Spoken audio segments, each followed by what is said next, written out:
The Sangha with great virtues out of compassion for the sake of this assembly and all living beings. Please turn the wonderful Dharma wheel to teach us how to leave suffering, attain bliss and birth and death, and quickly realize non-birth. Phương thính đại đức đẳng thịnh, vì thứ pháp hội gặp nhập thế chúng sinh. Thiên duyên diệu pháp luân giao đạo ngã môn, như há liêu sanh thoát tư ly khổ đạc lạc, tốt chứng vô sanh. Homage to the Blessed, Noble, and Perfectly Enlightened One. Nam mô San Thô Sư Chế Đô Ye A La Hơ Đi San Miao San Pu Tô Xie.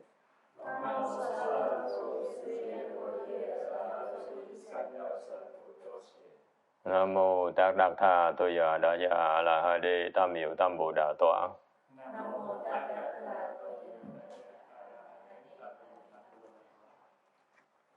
The unsurpassed, deep, profound, subtle, and wonderful Dharma. 100,000 million aeons is difficult to encounter. Now that I've come to receive and hold it within my light and hearing, I vow to fathom thus come on its true and actual meaning.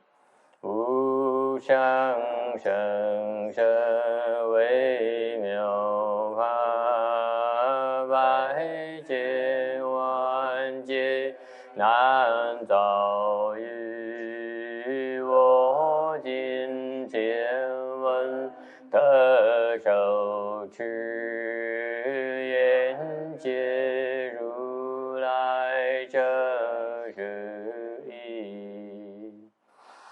O Buddhas and Bodhisattvas, Venerable Six Patriarchs, Venerable Shen Hoa, Venerable Bhikshu, and all good advisors of Mitopho. 诸佛菩萨、六祖师父、上人、比丘、各位善知识、弥陀佛。Chư Phật Bồ Tát, kính thưa Lục Tổ, Hòa Thượng Tiên Hóa, Thầy và quý vị thiện tri thức A Di Đà Phật. Oh, it's over already. Very good.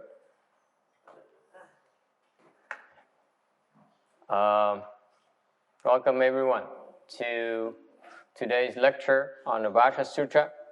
Hoan nghênh quý vị tới tham dự cái buổi giảng kinh Kim Cang ngày hôm nay. Today is the 3rd of August. Ngày nay là ngày is that right? The 3rd, ngày 10 và tháng 8, 2004, 2014. It's a real treat to be able to discuss the Vajra Sutra with you. Có cơ hội giảng kinh Kim Cang quý vị là thầy rất là mừng. Because we've been doing this for 3 years now, we're coming to the end. We should be done in a week or two, hopefully, if not 3, if not another month, or it should be over. Thì có thể nội trong 2 tuần sẽ giảng xong, hoặc có thể cả tháng sẽ giảng xong, tùy cái chậm là lẽ, tùy cái duyên. But I want you to know that most temples, most religious places, they don't have sutra lectures. Do you know that? Các vị biết đại đa số những cái chùa nó không có giảng kinh không? You know that? You didn't realize it. You know, you go to the temples, they talk a little bit, the Dharma talk. They don't explain sutras. Nhiều khi tới chùa, người ta nói giảng sơ thuyết pháp tí xíu, chứ còn giảng kinh thì không có giảng đâu. Okay? And as far as Mahayana is concerned, we need to explain sutras to you, because sutra will help you understand samadhi. Tại sao bên Đại thừa chúng ta nhấn mạnh cái chuyện giảng kinh? Là tại vì cái kinh điển nó giúp quý vị hiểu cái định. Okay. It's critical. If you want to cultivate Mahayana, you need to investigate the sutras. Quý vị muốn tu Đại thừa là phải nghiên cứu kinh điển. No two ways about it. Okay. So that's why we follow my late teacher's tradition. Bởi vậy thì theo cái truyền thống Ngài Tiến Hóa, bắt chước truyền thống Ngài Tiến Hóa. We spend a lot of time explaining sutras to you. Tôi bỏ rất nhiều thời giờ để giảng kinh cho quý vị nghe. We've been doing this since I think as far as I could remember. Text is getting bored, you know.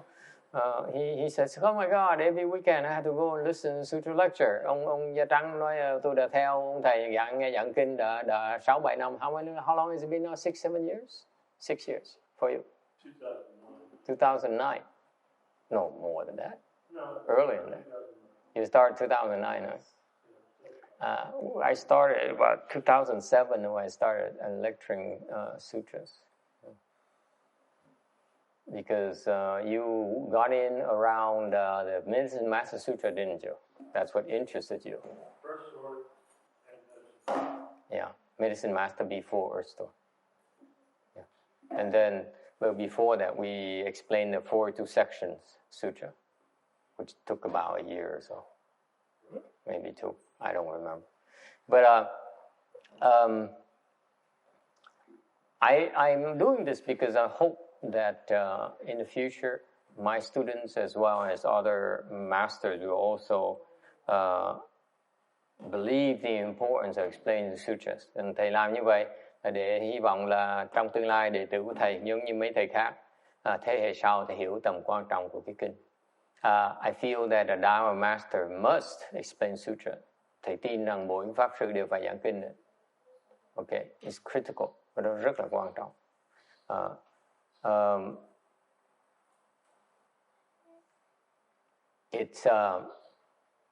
It's a rather demanding process. Một cái giảng kinh nó cần rất nhiều điều kiện. And in particular, it takes a lot for you to be able to come and every week and follow the sutras. Rồi nhất là quý vị cần rất nhiều phước báo mới có thể mỗi tuần mà tới và ngồi nghe giảng kinh. It takes a lot of blessings. Cần rất nhiều phước báo. All right. All right. So today we are on slide 819. Ngày hôm nay ở tấm 819. Yes, ma'am. Do we have next week about the taking refuge ceremony? Oh, yeah, that's right. Darn it. Are we doing it? Maybe. Next Sunday, you mean? Next Sunday is Ulambana. Ngày tuần sau là kệ Vu Lan. Okay, to his force issue. We have a refuge ceremony at 7. How's that? 7? Yeah, I hope no one signs up. 7 a.m.? Yes. A.m.? Either that or 9 p.m. at night. The last time was with you. 谢谢你。阿弥陀佛。小心啊。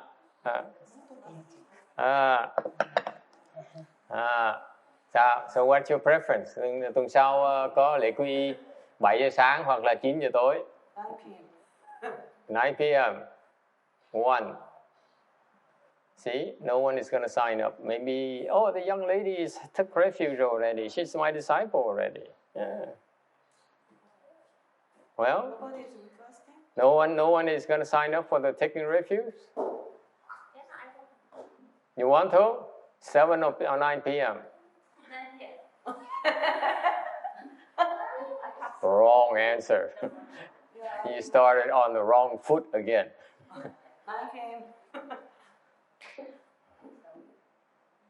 I'm having a headache. These students, they don't understand the teachers at all. Học trò thời buổi nữa nó dốt quá, nó không hiểu ý của thầy hết, thâm ý của thầy hết. They don't understand my profound teachings at all. Oh well. Lucky text will never take refuge. May ông nghĩ nó không may đâu. He probably asked for a different time slot, like 2 a.m. Okay. Can we do 7 a.m. just in case? Too early on Sunday morning? Yeah, okay. Okay, 9 p.m. Oh my God, I shouldn't have opened my big mouth. Can we do like 3 p.m.? 4 p.m. on Sunday? There's only one of you.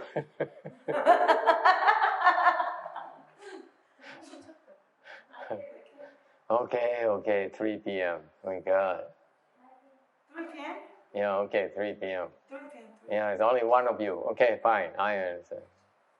Bởi vì thầy, I'm so desperate. I'm looking for disciples. Okay, can we do a Google ad like Master Yung Hua is looking for disciples next Sunday afternoon, 3 p.m. Huh? Okay. Yeah. That's the only time when Mireya shows up. Oh yeah.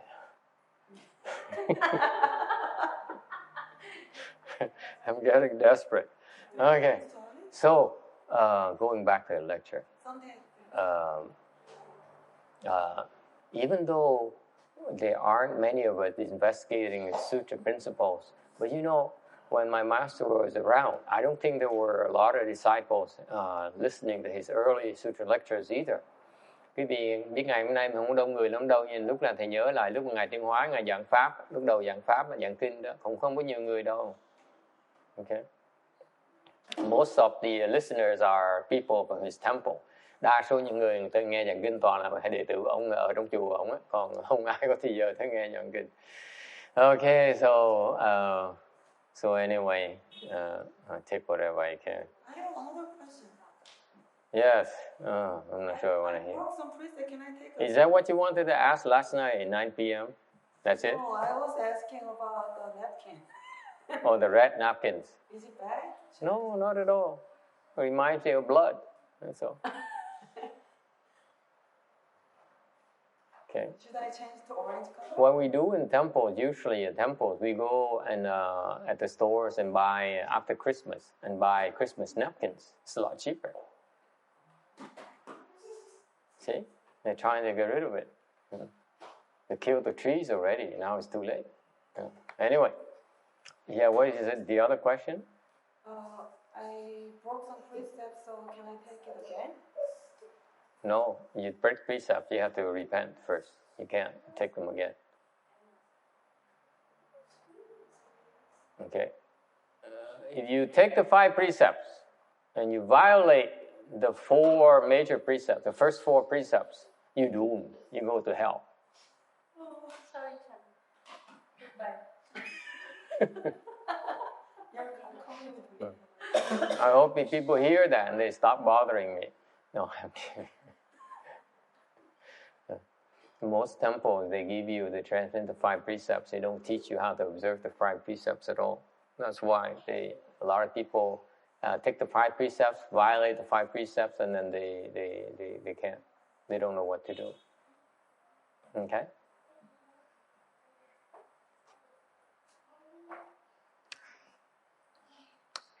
All right, I have to take that in private. Unless you want to tell us about which precept you broke. Did you break the 6th precept? Huh? Okay. I didn't take that one. You broke Okay. You broke it anyway. It's very hard nowadays. It's not very hard nowadays to keep the 5 precepts. Yeah, so hard. Anyway, I would have a hard time myself. Okay, 8:19. That's why I would never take the 5 precepts. Yeah, too difficult. Okay, 8:19, tấm 819. The sutra, this portion of the sutra is talking about, the Buddha teaches about views versus marks. Okay?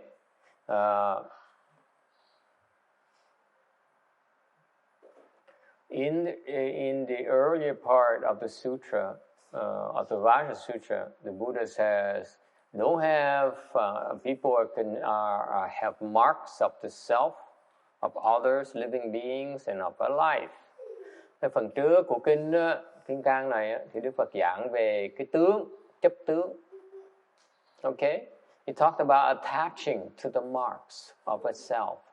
Ngài nói chúng sanh, đa số chúng sanh chấp tướng, cái tướng của ngã, của thọ, của chúng sanh và của cái thọ mạng. So the people, living beings are attached. All of us are attached to the marks of a self, a mark of others, a mark of living beings, and a mark of a lifespan. This is the common attachments that all living beings have. Đây là đại đa số những chúng sanh, có những chấp trước như vậy. Okay, now towards the end of the sutra, the Vajra Sutra, the Buddha now talks about a view of a self, a view of others, a view of living beings, a view of a lifespan. Về tới cái phần cuối của kinh đó, là nói về cái kiến, ngã kiến, tha kiến, chúng sanh kiến và thọ kiến. Why is that? It is to differentiate about marks and views. They're quite different. Tại vì có cái sự phân biệt giữa tướng và kiến. Okay? What is the difference? Khác biệt ở chỗ nào? Okay? Marks. Marks are, they refer to the characteristics of external objects. Cái tướng là nói về những cái hiện tượng, những cái đặc sắc bên ngoài của ngoại vật. Okay? And you get involved through your sensory organs. Và quý vị thấy cái tướng qua những cái giác quan của quý vị. Okay? The marks arise through your sense organs. Cái tướng nó khởi lên vì cái giác quan quý vị. Okay? Whereas views và cái kiến is come from discriminations of the mind. Cái kiến là do những cái sự phân biệt của cái tâm. Okay? So the views are more subtle and the marks are coarser attachments. Bởi vì cái tướng là cái loài chấp trước nó thô, còn cái kiến là loài chấp trước nó vi tế hơn. What's the difference? Okay? When you are confused, khi mà quý vị còn mê muội, then it's because you are attached to marks. Đó là tại vì quý vị chấp tướng. So far so good? Okay, let me explain to you why. Để tôi nói quý vị nghe. Slide 820. Tấm 820. I just added. I didn't have a chance to upload to the internet, but never mind. No one ever looks at it anyway, so it doesn't matter. Thầy mới thêm cái tấm này trưa hôm nay, thành ra chưa có cái cơ hội mà đem lên mạng đây. Để đa số không coi mạng này, nhưng mà thầy không sao hết. Okay. 820. Okay. We're talking about the five sense organs. Ngũ căn. Okay. Talking about the eyes, the ears, the nose, the tongue, and the body. Ngũ căn là tai, mắt tai, mũi, mũi lưỡi và cái thân. Okay? And because of the sensory organs, okay, they give rise to the five consciousness. Vì có cái ngũ căn đó, quý vị mới có cái ngũ giác, ngũ thức. Okay? Ngũ thức là gì? Con mắt nó có một cái thức của nó, cái nhãn thức, cái ears, what's ears? Nhĩ thức, bỉ, túc thức, thiệt thức và xúc thức. Okay, so these consciousness correspond to your five sense organs. You have the eye that has an eye consciousness. An ear has ear consciousness, meaning the ear can become aware of sounds. Cái thức cái gì dạng như cái nhĩ thức là cái ý thức được quý vị về cái âm thanh. So far so good? Okay? Yeah. And finally, the sixth organ is called the mind. Và cuối cùng, cái lục căn là cái gì? Cái căn thứ 6 là cái tâm. Okay? It is associated with thinking, which is the sixth consciousness. Okay? Cái tâm là nó liên quan tới cái óc suy nghĩ. Okay? So far, so good. And you know everything there is to know about Buddhism already. This is the key to it. Because what happens? Tại vì như vậy nè. Cái vì mà có cái 5 cái ngũ quan đó, thì tự động nó thâu thập cái lục trần. What happens is once you have the six consciousness, okay, cái lục thức đó, they are constantly gathering in external data. Cái lục thức này đó, nó đem vào nó giúp chúng ta tiếp xúc với cái ngoại cảnh. So what happens is the consciousness is the bridge between you and the external world. Cái thức là cái nhịp cầu mà nó bắt cho chúng ta từ cái thân của chúng ta với cái thế giới bên ngoài. So far so good. Okay. So through your ear, sense organ, your body here, the consciousness goes out and dictates. Somebody's just sighing heavily. Như ngồi như vậy thì qua cái nhĩ căn quý vị đó, quý vị nhờ cái thức của nhĩ thức đó, quý vị thấy được, nghe được một cái người mới thở phì một cái. Okay? So far so good. So what happened is, in Buddhism we separate the five consciousnesses from the six consciousness. Thành trong cái Phật giáo chúng ta có sự phân biệt giữa cái ngũ thức đầu và cái lục thức. Okay? So far so good. The first five consciousness correspond to the five sense organs.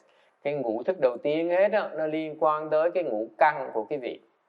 And then the sixth consciousness refers to your mind. Okay? So far so good. So what's the difference? Tại sao có sự phân biệt? What happens is that the five sense organs, the function is very primitive. Cái ngũ thức đầu tiên nó rất là giản dị. If they hear sound, they bring it in. That's all. Cái ngũ thức đầu tiên nó chỉ đem cái dữ kiện bên ngoài nó vào cái tâm quý vị thôi. They bring it to the mind. So far so good. Thành ra cái ngũ căn đầu tiên nó đem cái dữ kiện bên ngoài, cái ngũ trần ở ngoài nó đem vào trong, nó trình bày với cái lục căn là cái tâm của mình. So what happens is that if you see something, quý vị thấy một cái vật. So the eye consciousness brings it into the mind and says, hey, there's something, there's an object there. Okay? Thành cái nhãn thức á, nó đem cái vật đó, hình ảnh của cái vật đó, nó đem vào cái tâm, nó trình bày với cái tâm. So far so good. Then now the mind consciousness processes it.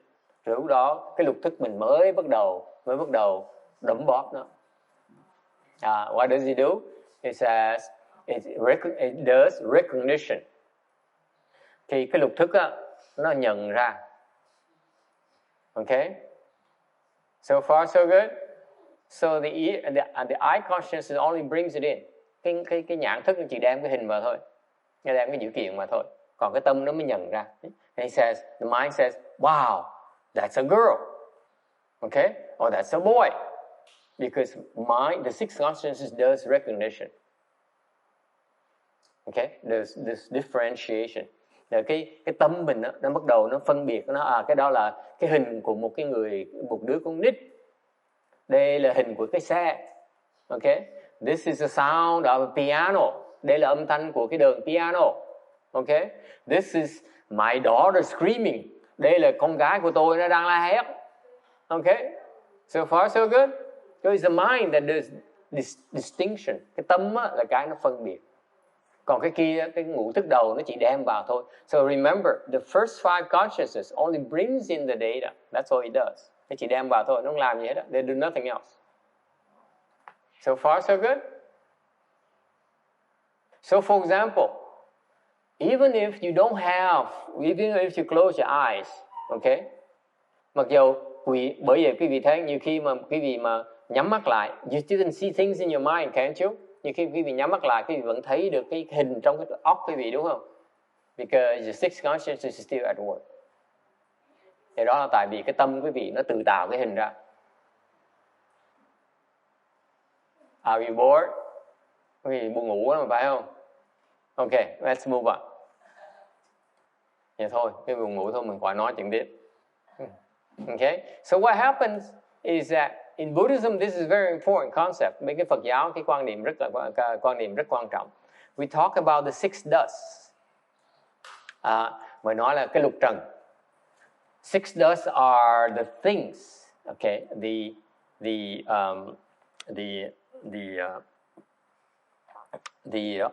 the things that the sense organs pick up. Cái lục trần là cái mà bên ngoài, dữ kiện bên ngoài.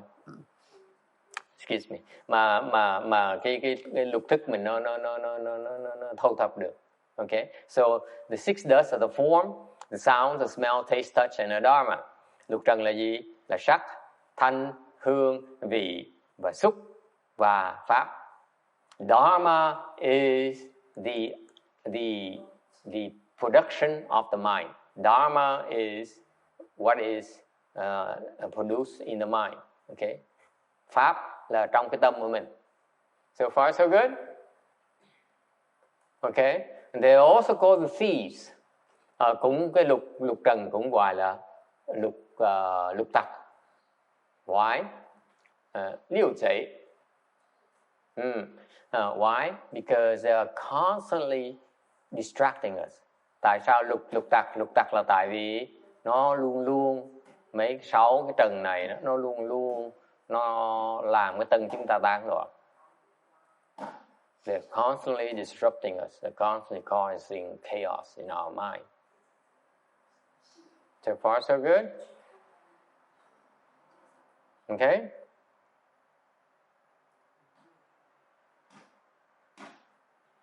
Okay. Are you okay?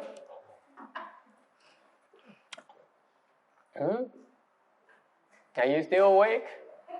I can't stay awake myself. This is a trouble with explaining a Vajra Sutra. I don't know how you did it, but when I try to explain something important, you always, can you tell me a story? Mỗi lần mà kể với giảng giáo lý, cái việc ai cũng ngu gà ngu gật, mà kể chuyện thì mắt cũng mở thao láo. When I tell a story, oh yeah, and then what happened? Okay, this is very important. This is how the way you function. Đây là cách quý vị sống cuộc đời. Cái cách quý vị sống như vậy đó. Okay, this is how you function. Okay, and what happened is that you have six thieves. Quý vị có sáu cái đứa trộm. You have six thieves, so constantly trying to pull you out. Khi đó có 6 cái thằng trộm, nó chuyên môn nó kéo quý vị ra ngoài. Okay, they pull you out constantly. For example, what is popular nowadays? Hot pictures on Instagram. Thời buổi này sao? Người ta thích mấy cái hình. Okay, because the pictures are the thieves. Okay, the forms of the thieves that pull you out, and you look. You see, look. You are drawn out of yourself. Những cái hình sắc bên ngoài nó kéo quý vị, tâm quý vị nó chạy ra ngoài, chạy theo nó. Bởi gọi là lục tặc. That's why they call thieves. They're constantly robbing you, okay, pulling you away from your navel. Họ cứ kéo quý vị ra khỏi cái đan điền của mình. Your mind is supposed to be at your navel. Why you look at me like that? You're supposed to be thinking about your navel, but you're not. You're thinking about how gorgeous the man is. See that, Mireya? That's a problem. Okay? Unlike Vicky says, yeah, I've seen it before. Right? But you young people, you're drawn by external forms. Okay? That's why they call thieves. The forms, the six dusts are the thieves. Because they have a way to rob you of your concentration power. Okay? Tại vì cái lục tặc này á, nó cắp quý vị, nó cướp cái sự định lực của quý vị trong này. Tâm quý vị nó không được định nữa. It makes your mind scattered, làm tâm quý vị nó tán loạn bởi vì nó lục tặc. Okay? So far so good. They come in and they rob you of the most precious thing. Nó lục tặc là tại vì nó ăn cướp chúng ta, nó ăn cướp cái quý báu nhất, which is your samadhi power or wisdom, clarity of mind. Nó ăn cướp cái gì? Nó ăn cướp cái óc sáng suốt của quý vị. I give an example, cho quý vị một cái ví dụ. Who after a long day of work goes home and then say hi honey, and then open the wisdom, open the TV, turn on the TV and say, hey, can I have a beer? Anyone? Raise your hand. We don't drink, Master. Oh no, I'm sorry. Most of you are women.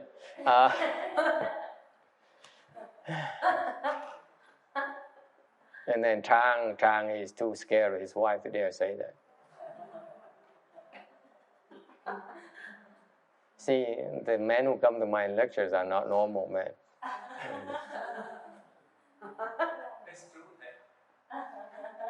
For most people, let me tell you, for most people, you're so lucky.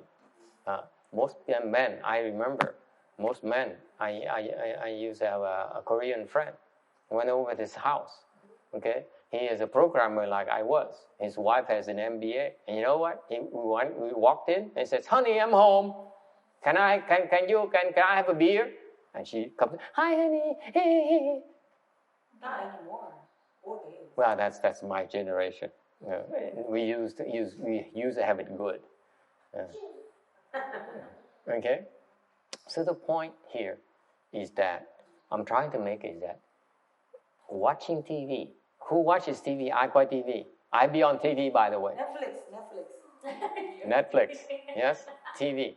Right? You watch TV, right? Anyone of you watches TV? See, the young girl watches TV. See? When you watch TV, what happens? Or who plays video games? I chơi video games. See, there you go. You see, 2, 3, 4, the children playing video games, right?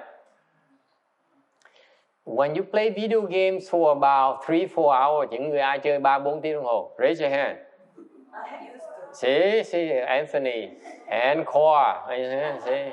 See, when you after 3 or 4 hours of video games, what happens? You don't know who you are. Your feet are cold, aren't they? Huh? Your feet are cold. Sau 3 tiếng đồng hồ, cái chân mình nó lạnh không? Yeah? Your fingers are cold, aren't they? You don't know because you can't pay attention to the finger. You're too busy to play. Okay. Who has played video games for 10 hours? Ai đã chơi 10 tiếng đồng hồ? Look at that. Okay. Who has played over 12 hours? Ai đã chơi hơn 12 tiếng? Raise your hand. Okay. After 12 hours, I guarantee you your feet are cold, your hands are cold. Sau 22 tiếng thì cam đoan cái tay quý vị nó lạnh, chân quý vị nó lạnh. Your toes are cold and your fingers are cold. Master. Come on. I know what I'm talking about because I've been through it. Master. Okay? Non-stop. I'm talking non-stop. 12 hours non-stop. Yeah? Okay? You play while you eat. You eat, you are playing, you eat. No, you don't even eat. You have no interest in eating. In Korea, you can deliver food and you still play and eat. Oh, yeah. But that's for wimps. We are professional. We don't stop and we don't eat. It's too distracting. Okay? The point here is that why are your toes and fingers feel cold? Why do they feel cold? Tại sao cái đầu chân nó lạnh mà đầu ngón tay nó lạnh? Because your chi is not getting to your toes and your fingers. Your mind is scattered. Tại cái chân nó lạnh, tay nó lạnh, tại vì cái tâm quý vị nó tán loạn. Okay? Khí nó không đủ để nó không chạy tới cái đầu ngón tay, đầu ngón chân nữa. Yes? In in Korea, there are a few people dying every year by playing video games. They play over 24 hours and they forget to go to sleep. Yeah. They forget to eat. Uh-huh. And they just die like over sudden death. Yeah. Video games are worse than mahjong. When I used to play mahjong, we play for 3 days. 2-3 days. Hồi trước thầy chơi mặt trượt, chơi cả ngày cả đêm luôn. It's not as damaging because you can stand up and go to the toilet and and eat and stuff like that, right? You can chew and you can do it. But in video games you use both hands. You cannot stop. You see? Okay? And so it's not uncommon for you to feel so cold and so tired, so emptied out. Okay? That's because all your attention is drained, all your chi is drained watching the screen. Cái vì nhìn cái video, cái hình ảnh của video, tâm vì nó tán loạn dễ sợ. So what is called is that the forms are drawing you out. Cái đó có nghĩa là cái sắc á, nó kéo cái vị ra ngoài. You have nothing left in your navel. Cái tâm, cái đăng điền mình nó trống, nó không còn gì hết. All your energy is being pulled out through the form. Chú ý chạy theo cái hình. So you see it jumping, you see it moving all like this. So your mind is constantly, you're being drained constantly. Khi mình theo những cái hành động nó, thì cái tâm cái vị nó, cái sức cái vị nó bị tiêu tán theo nó. Tại mình chú tâm theo. Yes. Is the same if you work on the computer and absolutely. or the emails? Yes. But it's not as bad. It's not as fast. Video games are a lot faster because it's non-stop action. You cannot stop. You stop, you lose. So if you work a lot on the computer, will you constantly do some physical work, around and do stuff? It's better. You need to break it. You need to take breaks. The reason video games and TVs are dangerous because it's non-stop. Okay? Yeah. So that's why they call it thieves. Bởi vì gọi là tặc. Tặc là tại nó không cướp. Nó đánh cướp. It robs you of everything you have. Okay? Mình có bao nhiêu nó lấy bấy nhiêu. So far so good?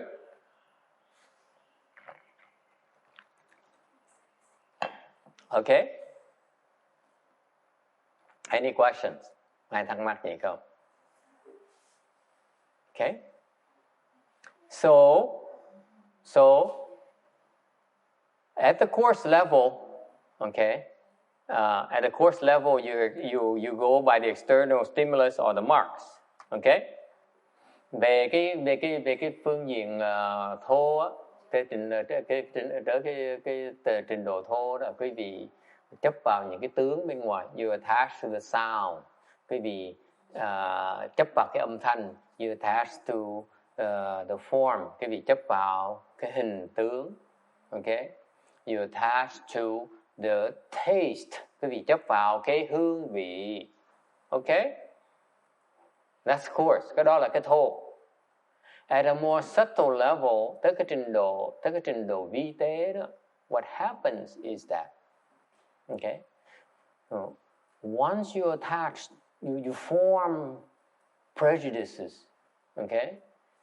The easier way to understand views is prejudices. Cái kiến này thiệt ra, cái ý nghĩa kiến này thiệt ra là cái thành kiến. Is that clear?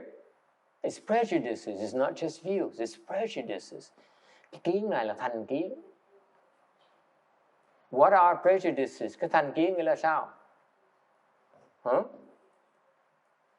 Thành kiến nghĩa là sao? What are prejudices? Fixed opinion. Yes?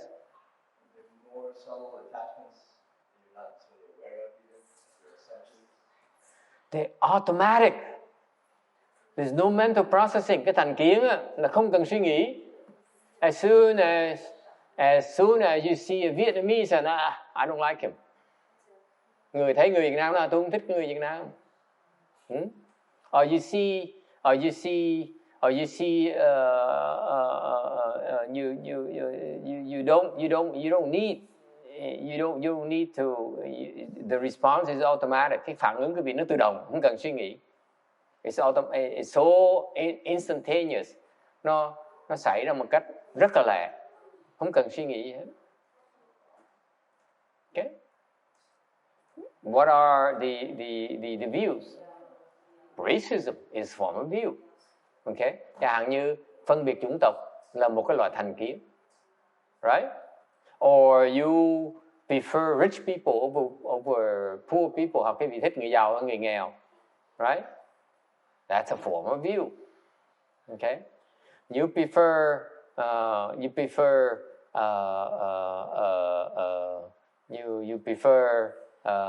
hot spicy food over bland food. Quý vị thích đồ ăn cay nhưng mà không thích đồ ăn lạc. Okay? Those are the views. Đó là những cái thành kiến. Okay? There's no processing whatsoever. Không cần suy nghĩ, tự động mình có phản ứng. You naturally respond that way without thinking. Tự động. You see. I tell you what. You see mosquito. What do you do? Nghe thế mình thấy cảm thấy con ngứa là biết ngay con mũi là tự động gì giơ tay đập như này. Right? I remember when I was the first few months, the first year I left the home life. Năm đầu tiên mà thầy xuất gia, okay. Every time I saw a fly, I resisted temptation because in Vietnam, every time you see a fly, what do you do? Bên Việt Nam á, là năm đầu tiên mà thầy xuất gia, thầy cứ để ý thấy mình có cái phản ứng rất là tự nhiên. Tại bên Việt Nam quen cái thói rồi, thấy con ruồi làm cái gì? You take a fly swab and you go like this. Okay. Bên Việt Nam mà chuyên môn mình thấy con ruồi lấy cái đồ đập ruồi đập cho nó chết. And I was very good at that. Đó thầy lẹ chứ sợ nó. Okay. I would go around the house, đi quanh nhà. When I have nothing to do, cầm cái đồ đập ruồi đi vòng vòng trong nhà, especially around the kitchen and dining hall. Phòng ăn. Tới phòng ăn đó là tới phòng bếp là đập ruồi. Okay. So you have these thành ra lúc mà năm đầu xuất gia cứ thấy con ruồi cứ chạy. So the first year when I saw, after I left the home life and I saw a fly in CTTB, I would go close and try to hit it. Anyway, okay, so this is why views are so much more dangerous to undo. Thành ra cái kiến đó nó còn nguy hiểm hơn là cái tướng nhiều. Why is that? Because you are not even aware of them. You take them as natural. Cái kiến nó rất nguy hiểm tại vì quý vị coi nó là tự nhiên. Okay? This is why smart people, intellectual people, they said, this person is stupid. Therefore, discard them. Những người mà trí thức, ta nói người mà không có học vấn là người dốt nát, khi thường họ. Okay? That's a form of discrimination. Đó là một cái loại thành kiến mà rất là nặng nề. Okay? Okay? And guess what? Quý vị biết không? Even enlightened people have views. Cái sự thật là như vậy. Ngay như người giác ngộ còn có những cái kiến nữa. Nó dễ sợ như vậy. That's how scary it is. Enlightened people also have views. Attachment to views. Ngay như người giác ngộ cũng có những cái thành kiến.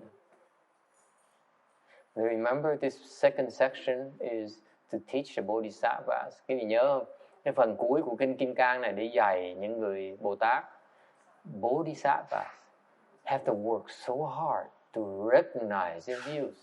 Ngay những người Bồ Tát đó, họ còn phải cần tu rất là cực khổ mới thấy được cái thành kiến của mình. Sounds familiar? Views are something is very hard to see by yourself, to detect by yourself. thành kiến là cái mà khi mà quý vị từ một mình đó rất khó mà thấy nha.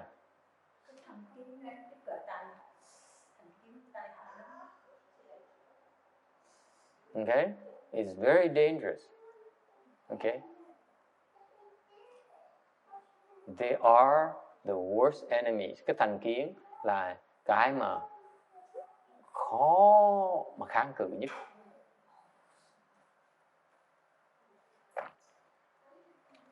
I saw quite a few Bodhisattvas. Tôi thấy một số Bồ Tát.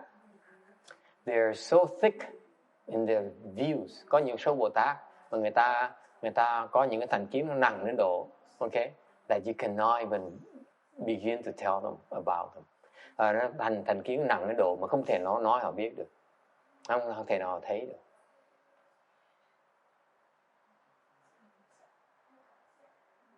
Okay, give an example. Tôi cho quý vị ví dụ. There's some monks and nuns. I know quite a few of them who are accomplished cultivators. Thầy biết có rất nhiều người tu sĩ tăng ni đó, trình độ rất là cao. Okay, they're accomplished cultivators, and yet they're stuck on this belief, this view that they're better than the other monks and nuns. Rồi họ có cái thành kiến, họ nghĩ là họ giỏi hơn những người tu sĩ khác.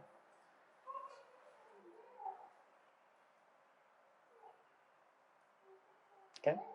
They believe they're so superior to any other monk and nun. And they are superior to most of the other monks and nuns. But why does it matter? It's true, you may be superior to most monks and nuns, but all you need is one monk or nun who's better than you. Okay? For you to fail miserably, because you fail to understand, you fail to learn from that person. And that's why, even though you talk to them intellectually, they can understand the concept, but the way they act, you see, the problem with the view is that you act upon that, you don't think about it. Okay? You don't question. You kill. You kill the mosquito. You kill the fly. You don't think. As soon as you see, you kill. Okay? That's what you do. That's why views are extremely dangerous. Thì vì thấy cái kiến nó dễ sợ như vậy, cái kiến nó rất nguy hiểm. Tại sao? Mình làm chứ mình không suy nghĩ nữa. So what happens? You keep on committing offenses. Quý vị tiếp tục tạo nghiệp. Is it clear? The views are dangerous because you keep on creating offenses without even knowing that you're creating offenses. Nó nguy hiểm tại vì mình tạo nghiệp mà mình không biết là mình tạo nghiệp mới là nguy hiểm. If I steal, mình ăn cắp, you know it's wrong. Lúc mình ăn cắp mình biết inside, when you steal, inside you know it's wrong, right? Sounds familiar? You're not supposed to take it, and yet you take it because you cannot resist. That you still have a chance. Cái gì mà ăn cắp mà trong tâm mình biết mình ăn cắp là không nên ăn cắp thì mặc dù mình tạo nghiệp nhưng mình còn biết có cơ hội để mà sửa. You still have a chance to correct yourself. But if there's some people, for example, they're so distorted, they're so deluded, they steal and they think it's natural. Có những người khác, có những người nó mê muội đến độ mà họ coi như ăn cắp là chuyện thông thường, có gì ghê gớm hết đó. Or stealing or conning other people, hoặc là lừa gạt người khác, chuyện rất là thông thường, không có gì phải cần suy nghĩ hết đó. Okay? They're so deluded that there's no chance. Những người như vậy không cách nào mà giúp họ được hết. At the same level as the Bodhisattva who have such dense views, cũng giống như những cái người Bồ Tát mà có những cái thành kiến nó nặng nề đến độ mà nói không tin. They will not believe it. Nothing you can do. Okay? Nó nguy hiểm độ như vậy đó.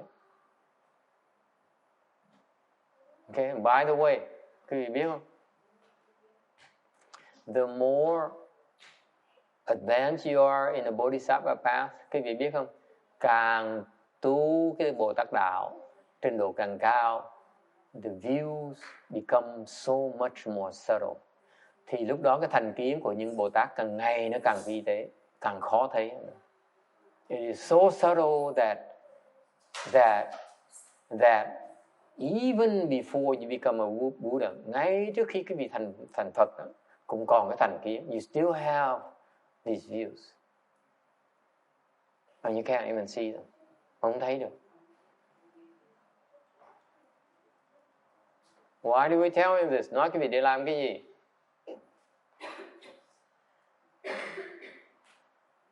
What's the point in telling you about this? Nói cái vị để làm cái gì? Can anyone tell me? Có ai nói thầy nghe được không? Tại sao Phật giảng cái này làm cái gì? Thầy giảng cái gì làm cái gì? Why do I spend an hour explaining you about views? Tại sao thầy bỏ một tiếng hồi giảng cái về cái kiến làm cái gì? What for? Yes sir. Well, if you know about it, you start to recognize when you're making a living. So, Thầy biết để mà sửa. Thế sao?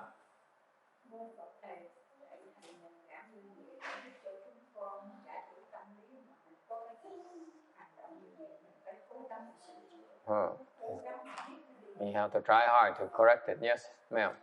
So you can stay humble and open-minded that there's always flaws in yourself. Always?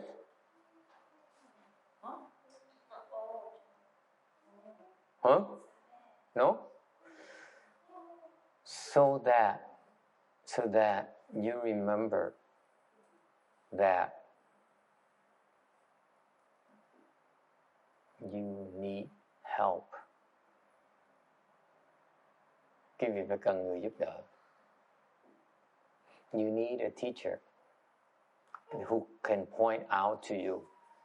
Để quý vị cần một cái vị thầy để mà chỉ quý vị biết cái thành kiến về chỗ nào. He can point out to you what kind of views you have. And you have to trust your teacher. Quý vị phải tin cái ông thầy. Instead of believing in yourself, thay vì tự tin ông thầy. Instead of believing in yourself, you should believe your teacher.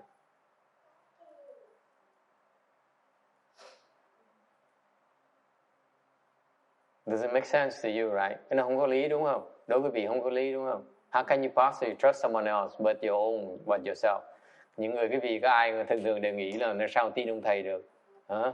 Tin mình có lý hơn chứ, right? You trust yourself more than you trust anyone else, don't you? Right? Maybe you trust your parent more. Nhiều khi mình tin cha mẹ mình được. Do you know those people? Mình tin cha mẹ được tại mình quen mà, mình biết họ mà. Right? This is why Mahayana is so profound. Bởi vì cái Phật pháp mình nó rất là thâm sâu, phải không? Because since day one we teach you, find a teacher and put your trust in your teacher. Bởi vậy bên Phật giáo Đại thừa chúng ta tu đó, cái đường tu nó khác. Những cái đường tu khác ở chỗ là đầu tiên thì tôi dạy cái gì là tìm thầy, tìm tâm sư và tin người thầy, đặt lòng tin vào người thầy. You have to trust your teacher. Period. Okay? If you don't trust your teacher, if you don't plant the seeds of trust in your teacher, there will come a day when you said you will believe your own views more than you believe your teacher's corrections. Nếu quý vị không đặt lòng tin vào người thầy của mình á, thì một ngày nào đó quý vị tới cái trường hợp quý vị sẽ tự tin nhiều hơn là tin lời ông thầy. Lúc đó là quý vị kẹt vào thành kiến quý vị. And that day you stuck with your views and you cannot escape. Quý vị thoát không được. Even the Buddhists cannot help you. Ngay Đức Phật giúp quý vị cũng không được nữa. Dễ sợ như vậy đó. Giúp không được. Cannot help you. The Buddhists cannot even help you. Why is that? Because you will not believe the Buddha. Tại vì không tin Phật luôn nữa. You know, at that point in time you say, no, that's not the Buddha. It's the demon. Lúc đó quý vị biết sao? Quý vị sẽ tự đính chính nó là cái đó không phải là Phật đâu, cái đó là ma đó. Dễ sợ không? Okay?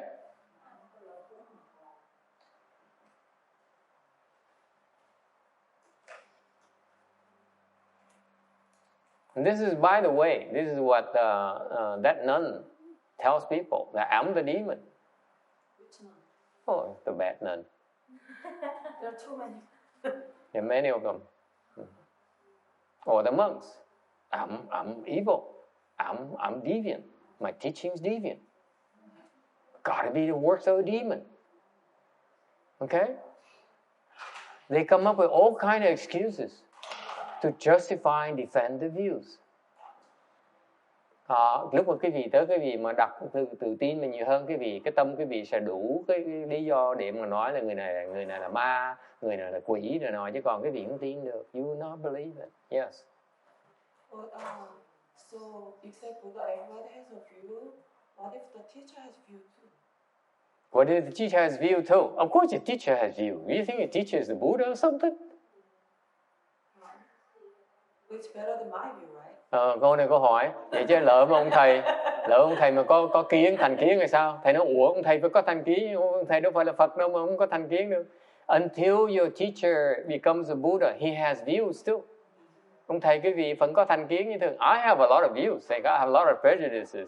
You know, you heard so many of them already. Vicky can tell you one already. Immediately. Thầy đương nhiên thầy có thành kiến rồi. Right? I think Vicky thinks I hate women.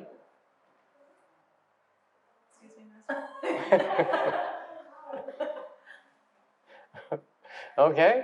Ông thầy nói, every single teacher has views, has prejudices. They all have prejudices. Trust me. If you hear a teacher say, I have no prejudices, run. Tại vì đối với thầy, ông thầy nó nói là các con đừng có lo, thầy là không có thành kiến gì hết đó. Là tức thầy nói khuyên quý vị vác giò đến cổ mà chạy đi. Ok? Có Phật mới có thành kiến. The only person in this world that has no views is the Buddha. Phật là người duy nhất mà không có thành kiến. All the Mahasattvas have views. Những người Đại Bồ Tát đều có thành kiến hết. That's why they are Mahasattvas. Bởi vì họ mới gọi là họ Đại Bồ Tát. But they have the good views. So, như là họ, cái thành kiến của họ nó tương đối nó tốt hơn cái gì. So I have a Korean princess here who says, what if your teacher has view? Nó làm sao đợi thầy mình có kiến sao bây giờ?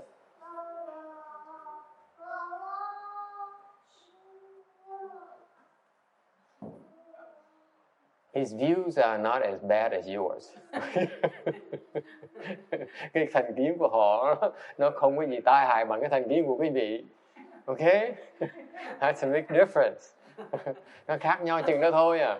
Okay? Okay. What happened is, Mireya, even though your teacher has plenty of views, has so many prejudices, okay? But he can still help you reduce your suffering, right?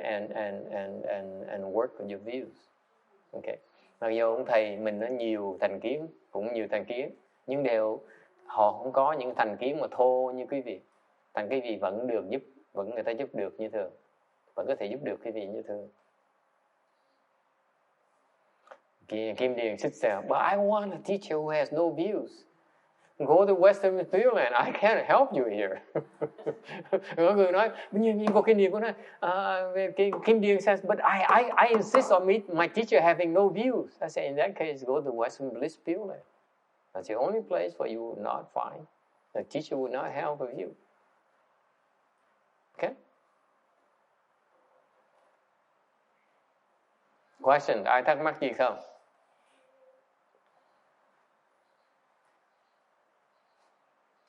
Yes.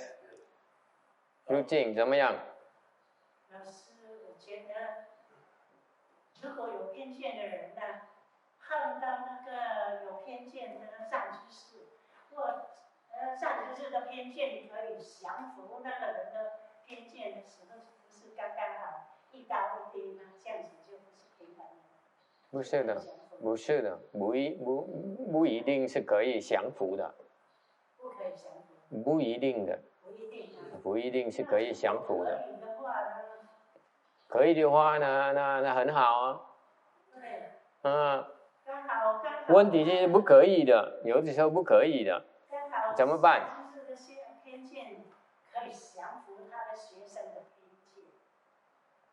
时候干干好，那不是很好。你知道什么时候上知识的边界才可以降服学生的边界呢？什么时候？不知道，那个偏见很碎。 See, the Chinese asked a very interesting question. He says, woman reads too much. Các bạn này đọc nhiều sách quá. She says, can the teacher's prejudices overcome the student's prejudices? She believes that they can. I say, no, not necessarily. Okay? Thì cái bà này mà nói là bà tin rằng là cái thành kiến của ông thầy vẫn có thể chế ngự được thành kiến người học trò, thì nó chưa chắc đâu. Mặc giờ bà này bà tin như vậy. Okay? It's not for sure he can help. Chưa chắc đúng được. Thầy mới hỏi ngược lại, quý vị có biết lúc nào cái thành kiến người thầy có giúp được vẫn giúp được người học trò không? So I asked, what condition would be that the teacher's prejudices can help overcome the student's prejudices? Lúc nào? When? Lúc nào vậy? When the student just teaches. What? Trust the teachers. Nói học trò tin ông thầy. How can a student trust the teacher? Làm sao học trò mà tin ông thầy được bây giờ? Blessings. Có phước mới tin được. When you have adequate blessings, you will trust your teacher. When your blessings run out, that's when you stop trusting your teacher. Khi mà còn có phước á, thì ông thầy nói gì cũng tin hết á. Mà khi mà hết phước rồi ông thầy nói không tin nữa. It's a sign right there that your blessings run out. Đó, cái phước quý vị nó hết rồi. So what do? Run, chạy, bỏ chạy, right?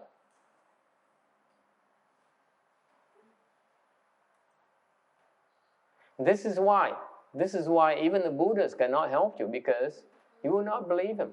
Ngay Đức Phật mà người giúp không được, tại vì cái vị không tin, cũng chịu thôi. If you don't believe the Buddha's instructions, nothing he can do. Đức Phật mà dạy cái vị nghe lời, cái Đức Phật cũng chịu thôi, không làm gì được hết. Okay? Any questions? Ai thắc mắc gì không? Yes, sir. You have a question here. What does the word dharma mean in this context? The dharma meaning is the opposite of the mind. What the mind thinks of is called dharma. That's all. Everything. A construct of the mind. Okay. A mental construct. Whatever the mind thinks of is called dharma. Yes. Would it be possible to change about blessing to keep continuing that? So what do you do to continue to trust the teacher? Làm sao mà làm gì để mà tin thầy bây giờ? Hả?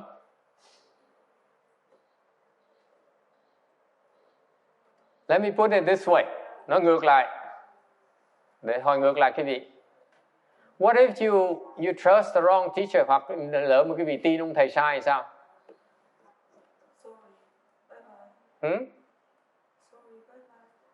What if you place a trust on the wrong teacher? What happens? Làm sao bây giờ trả?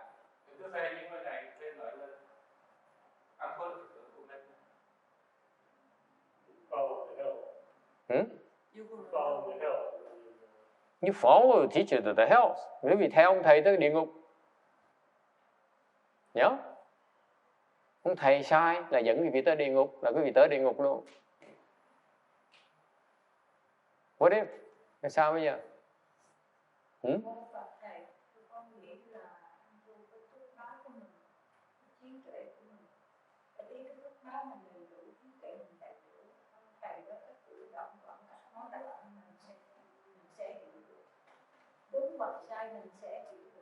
He believes that it's up to you.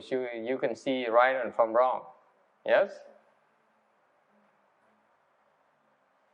What to do?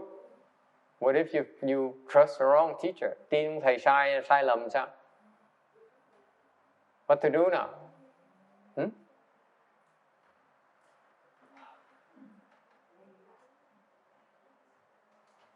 Yeah, well, you have to realize it. Once you realize it, you separate the quick thought.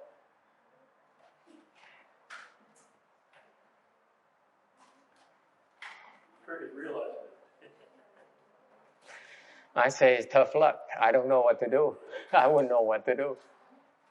You just say that you owe your teacher. You owe your teacher. Pay up. But when do you know, like, how can you find a teacher wrong? You can go back and find other teacher. Quiet. As long as you owe him, you're going to believe him.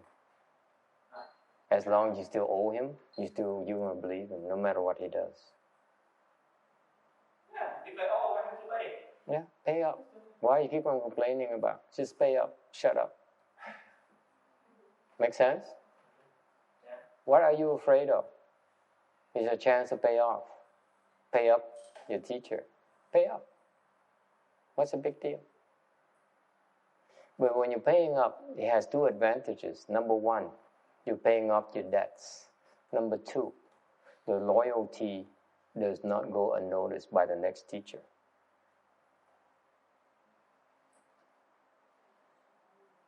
Remember, it's not you who chooses a teacher. It's the teacher who chooses you. Is it clear? Thầy nói cái gì?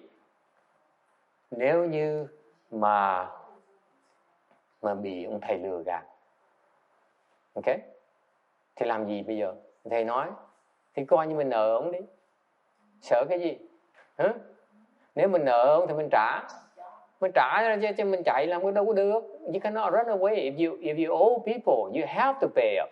Okay? You don't want to pay up. You see, I know you are con people. You know, the swindlers.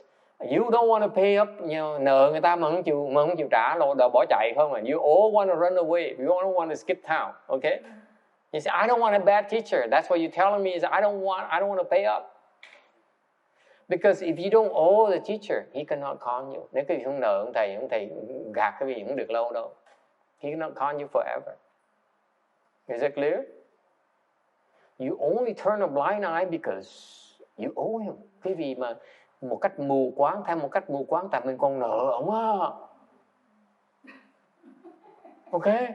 If you don't owe him, it's nothing. It just so happened Shakyamuni Buddha, he found the first two teachers and he moves on.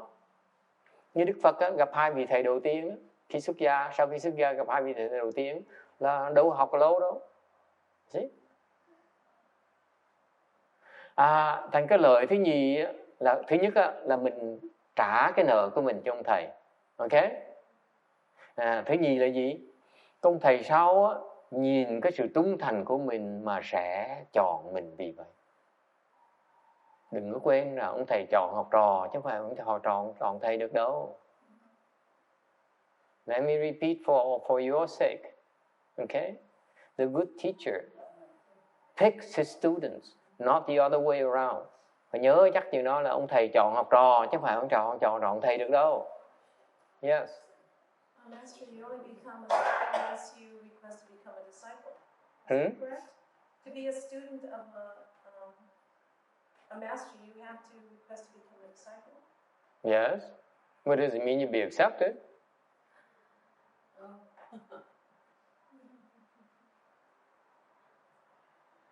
Do you know how many people apply to come here to train under me? Quite a few, at least 3 or 4. I turn them down. 3 or 4 is a lot for us the last few years. I turn them down. People waltz in here, used to waltz in here and say, you see how great I am? All the Vietnamese monks and Chinese monks and nuns adore me, and I did so much for them, for the temple. I'm a great disciple. Wan Yin comes and protects me and so on. I say, okay, that's nice of you. And he said, now I want to learn from you. I want to learn Chan from you. I said, yeah, okay, come and learn. Well, I teach him nothing. How long do you think they lasted? Not very long.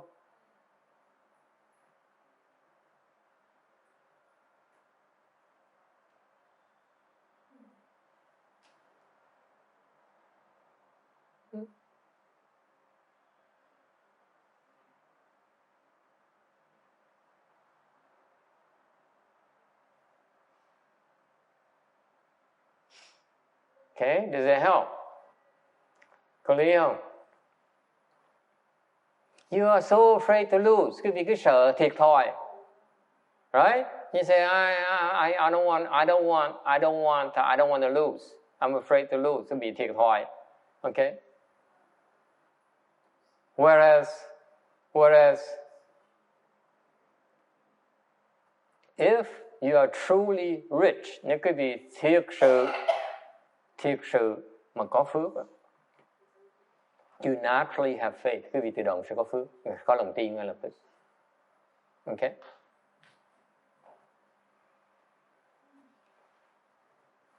Any other question? Ai thắc mắc gì không? There's another scenario. Có một cái trường hợp thứ nhì. Let's say your teacher can help you, and then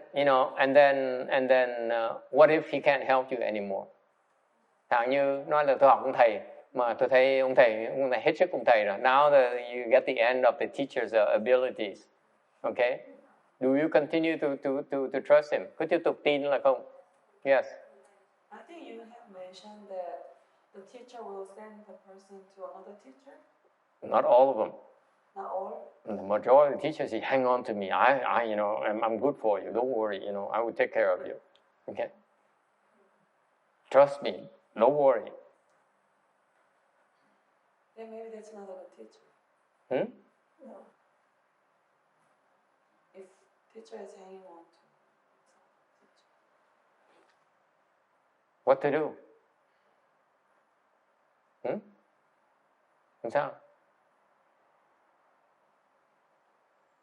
He asked for help from the Bodhisattvas and the Buddhas. Quý vị hỏi cầu xin Phật Bồ Tát. I believe in that. Thầy tin tưởng. I believe in the Buddhas and Bodhisattvas. Thầy tin tưởng Phật Bồ Tát sẽ hướng dẫn quý vị. That they will guide me. Okay? You have to place your faith on someone smarter than you. Cái quan điểm là quý vị phải đặt cái lòng tin vào cái người mà có trí huệ hơn mình. You need to place your faith in someone who is much wiser than you. You cannot believe yourself. Quý vị không thể tự tin được. Trust me, you cannot trust yourself. Personally, I'm lucky. Đối với cá nhân thầy may mắn ở chỗ thầy có được thầy quá giỏi. I realize my master is better than I am. Therefore, I never wavered. Thành ra đối với thầy, cái lòng tin trước giờ nó có sẵn, không bao giờ thầy nghi ngờ hết. Okay, that's the nature of the blessing. Cái phước như vậy. I never called the Buddha and the Bodhisattva and say, I don't know about this Master Shin Hoa here. Is he any good? Thầy chưa bao giờ hỏi Phật Bồ Tát, Quán Thế Bồ Tát mà cầu hỏi là bạch ngài vậy chứ ngài Thiên Hoa này có giỏi là không giỏi. Okay, I never had to do that. I always trusted him. Maybe I owe him. I don't know. Maybe he owes me. I don't know. Mà nhiều khi ông thầy ông nợ mình đâu biết được. Okay? But if you're not sure, ask for help from Guan Yin, ask for help from Amitabha Buddha, ask for help from Shakyamuni Buddha. Cái gì mà không chắc á, cầu khẩn Phật Bồ Tát để ngài soi đường cho. Okay? Don't trust yourself. Don't think that I'm so sure that so and so. No. Don't be so sure yourself. You're confused. If you're so sure, you're so confused. Cái vì đừng có tự tin quá. Cái người tự tin là người đang còn mê muội. Okay?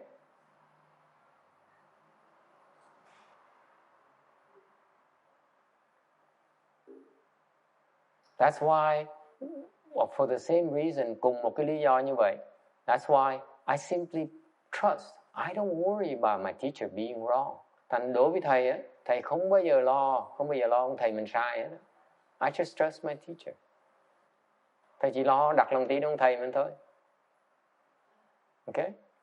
I'm not even worried that someday I will surpass my teacher. Ngày đó thầy không có sợ là thầy không có lo là ngày đó mình sẽ hơn ông thầy mình luôn nữa. Okay? I don't even worry about that. I just trust my teacher. Chỉ tin ông thầy thôi. And my blessings will guide me. Rồi cái phước mình tự động nó dẫn. Because I want to become a Buddha. Tại vì mình muốn thành Phật. Therefore I place my trust ultimately that in the fact that the Buddha will guide me and the Bodhisattvas will guide me. I don't have to worry about it. Maybe at some point in time I need to follow a stupid teacher. It doesn't matter. Does it? Có nhiều khi á mình phải đi theo ông thầy mà tầm bậy. Theo gì đâu mà sợ. Maybe I have to. Nhiều khi mình phải cần đi theo. Right? Để mình trả cho ông. Because I need to pay him off. Pay him back. Mình phải trả lại cho ông chứ.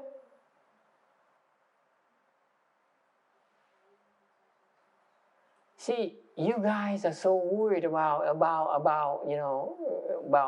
losing that you're not having the big picture. Cứ vì cứ sợ thiệt thòi, thành cứ đòi thắng không. You always want to win. You don't want to lose. Okay?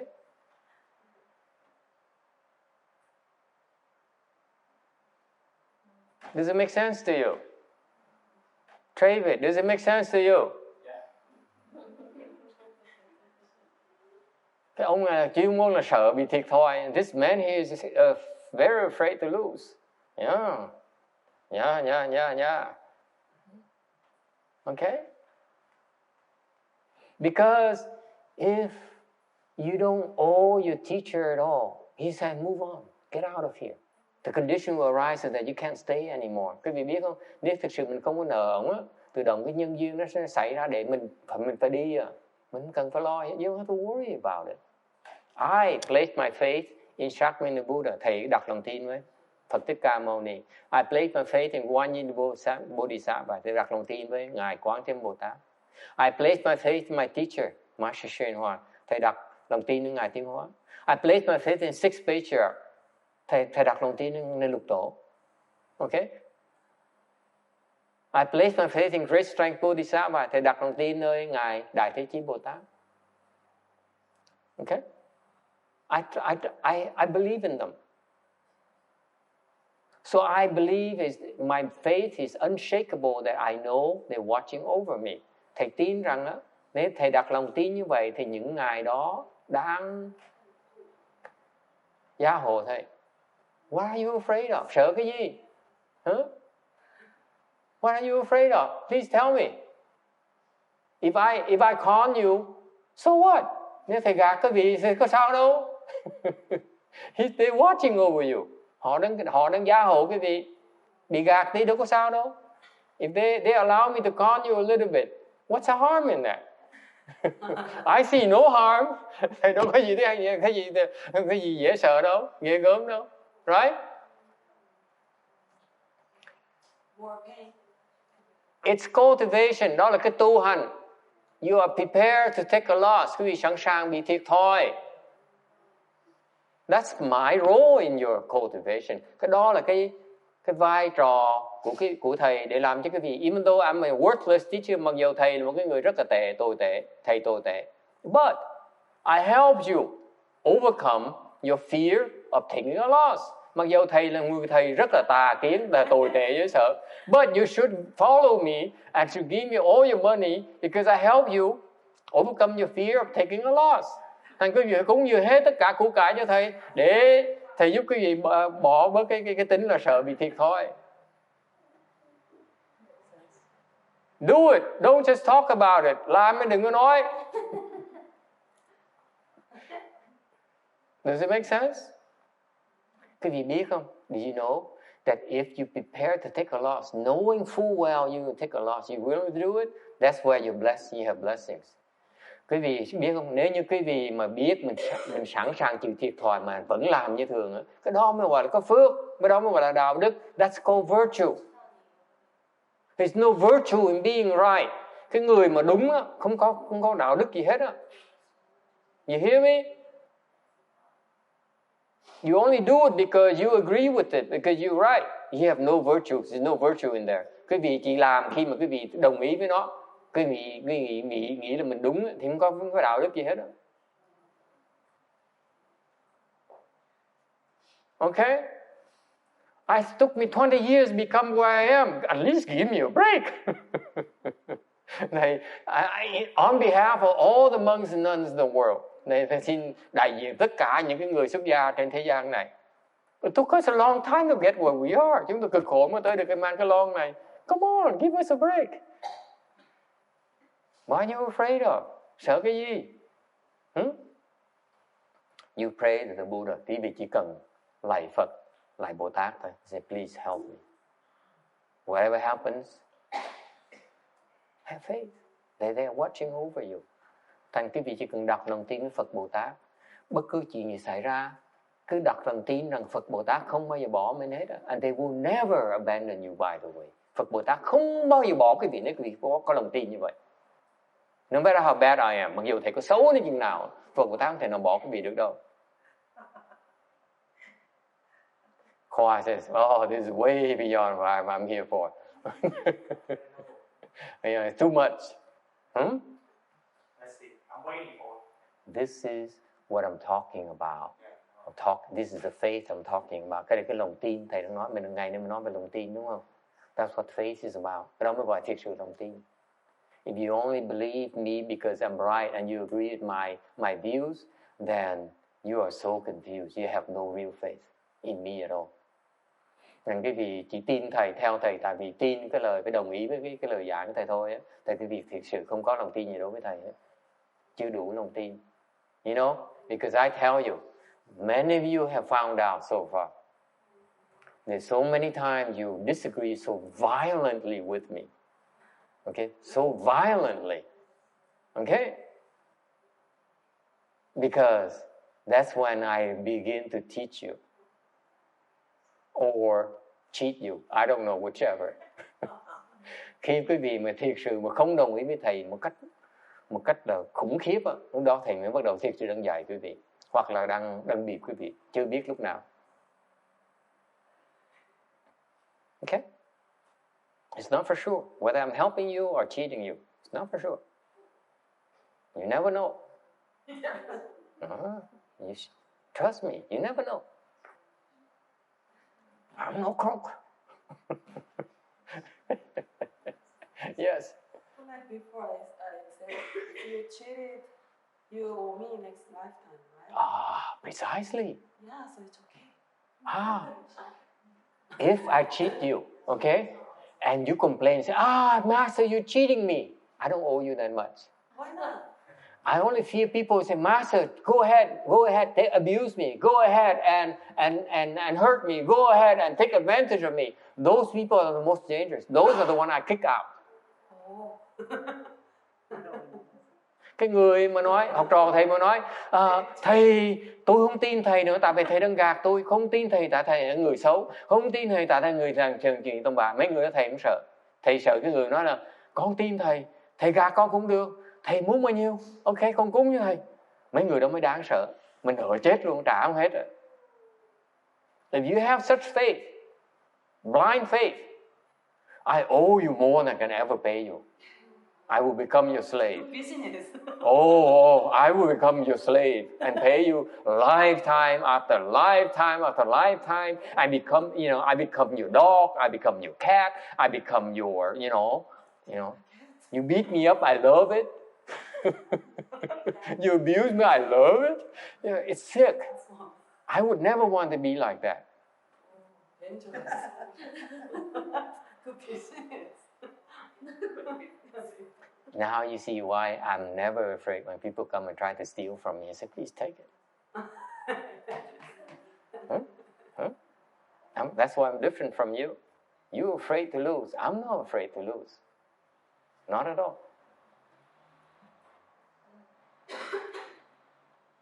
Mà cái vị thấy khác biệt không? Okay. Là những cái người đó mà sẵn sàng á, sẵn sàng mà chịu thiệt thòi, sẵn sàng để ông thầy gạt, sẵn sàng để người ta gạt, những người đó là ông thầy khiếp lắm, mà tại vì sợ lắm, phải tìm cách mà đuổi nó đi, chứ nợ nó phiền lắm, sau nó phải trả nó đời kiếp, đồi lông, đồi sừng để mà trả cho nó, cực dễ sợ lắm, trả không hết. Tại những người đó người đạo đức, mình nợ vô lượng vô biên. Còn những đứa mà nói là thầy đòi 10.000 tôi trả, tôi cúng thầy 3.000 thôi, tôi không tin thầy. Mấy cái đó nợ nó nợ nhẹ, trả còn dễ. Thế cái người mà nói thầy muốn bao nhiêu? 10.000 hả? Không đủ đâu thầy ơi, thầy lấy 200.000 đây. Thầy mặt lúc nào cũng xanh hết. That's why I said in Vietnamese, I said, Master asked for $10,000 to print sutras, and you know damn well he's not going to print sutras. Okay? So you say, Master, I can't say no to you. You're my master. I don't want you to lose face. I give you only $3,000. Those people are okay. It's the people who says, you want $10,000? Here's 20. Here's 40. Go ahead, do it. I trust you. Those people, I get rid of those immediately. Because those debts are just too much to pay. Okay? You get it?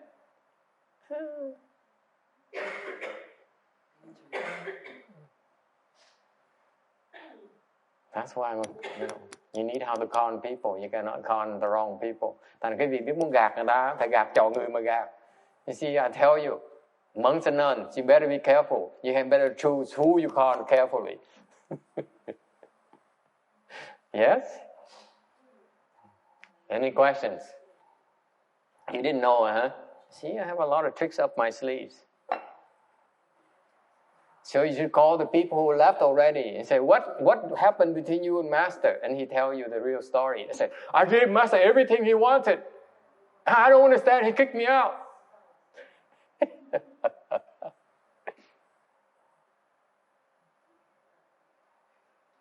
Yes. Would you like the names? If only a few.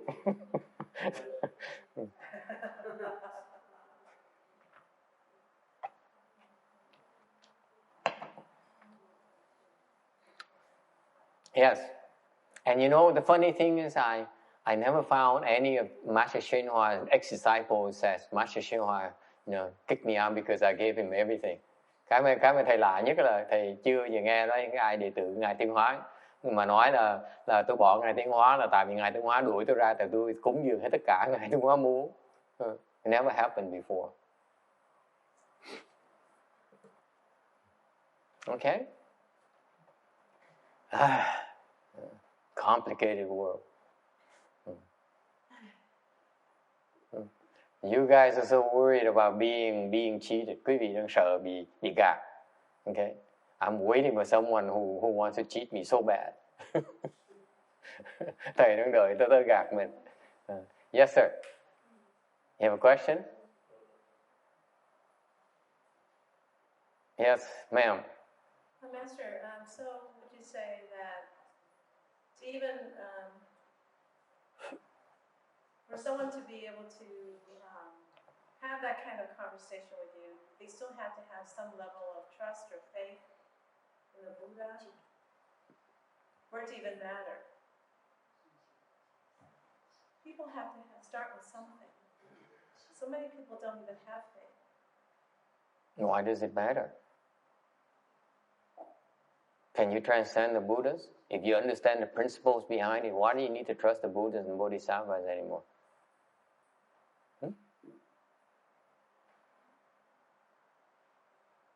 It's cause and effect.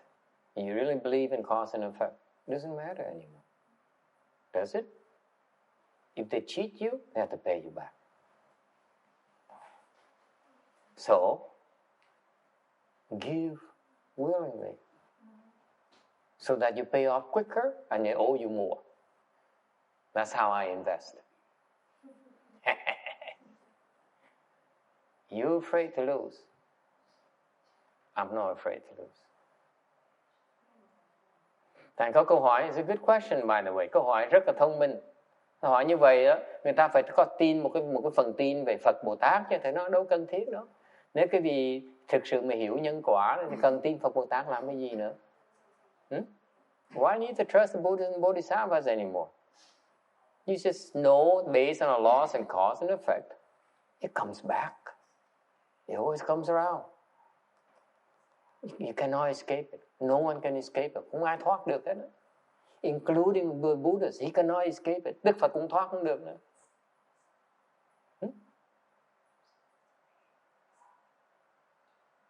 Thành gì đó mà cái vị sợ cái gì nữa? Mình chỉ tin thôi. Mà người ta mà lỡ dại, người ta mà gạt mình, người ta chết.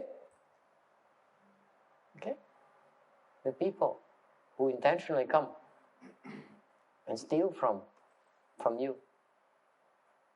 And you gladly give. Who comes out ahead? You tell me. Cái người mà tới muốn gạt mình, cái tâm mình khi nào mình sẵn sàng mình trả người ta hết, thì cái người nào thiệt thòi thưa quý vị? Not you. Cái người mà sẵn sàng trả không bao giờ thiệt thòi. The person who gladly, willingly gives never loses. Never. Does it make sense to you? Quý vị đồng ý không? What does it have to do with views? That's exactly the view you should have. Cái đó là cái kiến mà quý vị nên có. You are attached to mark. Quý vị đang chấp vào cái tướng. You are attached to how much money you are attached to. More or less. Quý vị đang chấp vào cái tướng ít với nhiều, lợi với hại. Okay? Drop it. Believe in cause and effect. Chỉ tin vào cái nhân quả thôi. That's a view. Your faith in cause and effect is a view. Okay? That supersedes everything. Không cần biết nữa. I don't care if they're good or they're bad or evil. It doesn't matter anymore. If you do the right thing, it doesn't matter how it appears to be. Khi quý vị tin cái nhân quả, rồi quý vị chỉ cần làm cái việc mình nghĩ là đúng thôi, thì không cần biết nó tốt hay xấu nó xảy ra, mình không cần biết nữa. Doesn't matter if it's a good thing or it's a bad thing. Your mind is bent on doing the right thing. That's all you do. What does it matter? Think about it. Your mind, you want to do the right things. Cái tâm mình muốn làm chuyện thiện, tâm mình muốn làm chuyện tốt, thì bất cứ chuyện xảy ra nó cũng chừng đó thôi à. Right? You're free from the marks of good and bad. Quý vị không còn chấp vào cái tướng là tốt và xấu nữa. Am I correct? Why are you so attached to good and bad? Why is you so attached to benefit and loss? Tại sao quý vị cứ chấp vào cái lợi với cái hại vậy? Yes?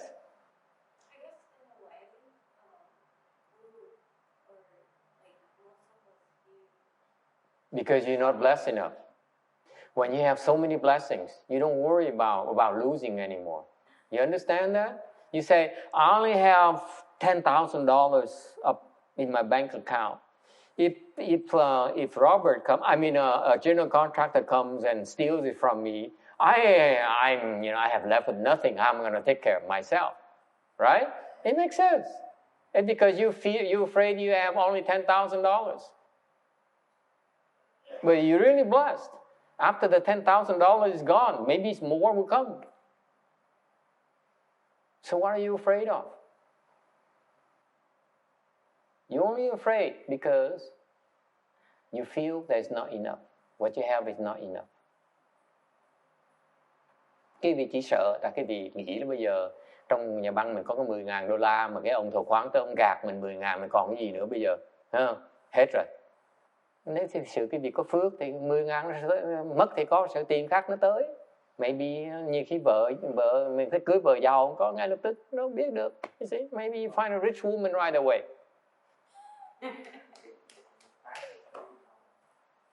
Okay? And the other says, what does it leave me? Find a rich husband right away. Yes. Questions? Yes. So, whenever I think of my bank account, it gives me a lot of headache because it's never enough. Right. There's so much to pay. Right. And Your approach is wrong. but then I thought of That's why I told you before. Go home. Take over. That's a smarter move. my parents. Yes, you No, idiot. not that. You idiot. It's all there already. Why do you have to work so hard for it?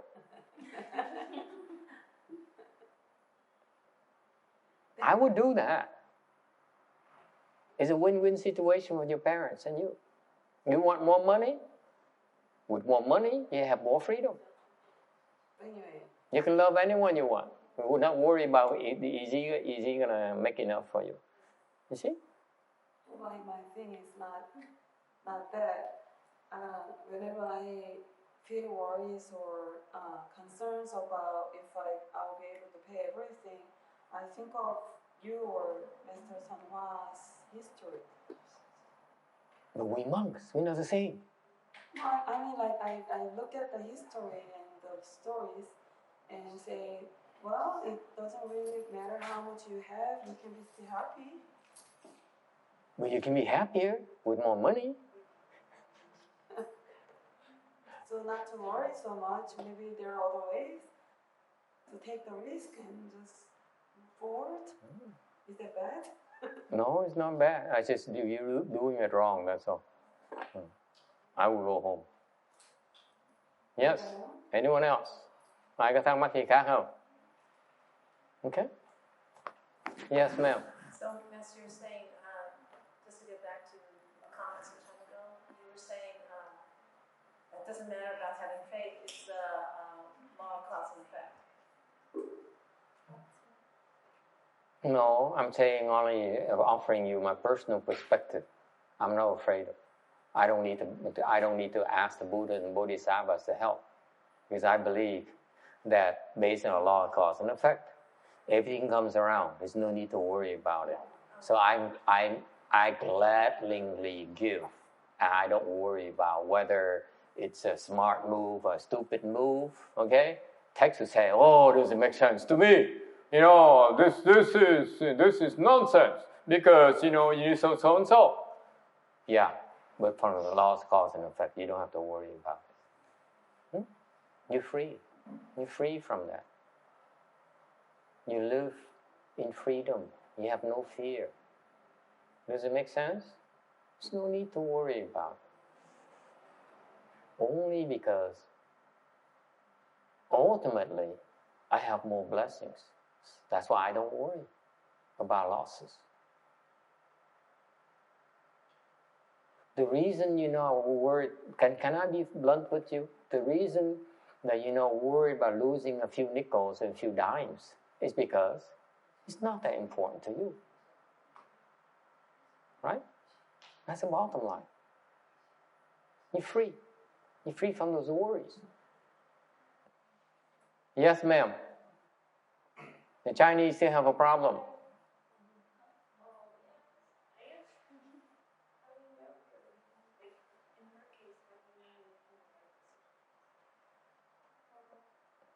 I don't know. Sometimes you trust yourself or you trust your masters. Because the way she's going about it is not going to improve. It's better to go back there. It improves right away. The few headaches, but you fix those headaches, and the financial worries stop immediately. The more different types of worries, okay? But it's about financial worries. It's right there.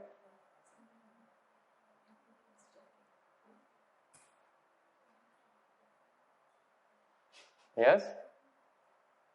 Anyone? Yes, sir. Okay, anyone? Yes. How do you really know how to do what is right? I mean, you may have very good intentions, but it's your ego that's acting. I feel like it's always going to be serving, and even your good intentions often get distorted, like you're not aware that. Trust your masters. Your master's decision, master explanation, and master action will not always make sense to you.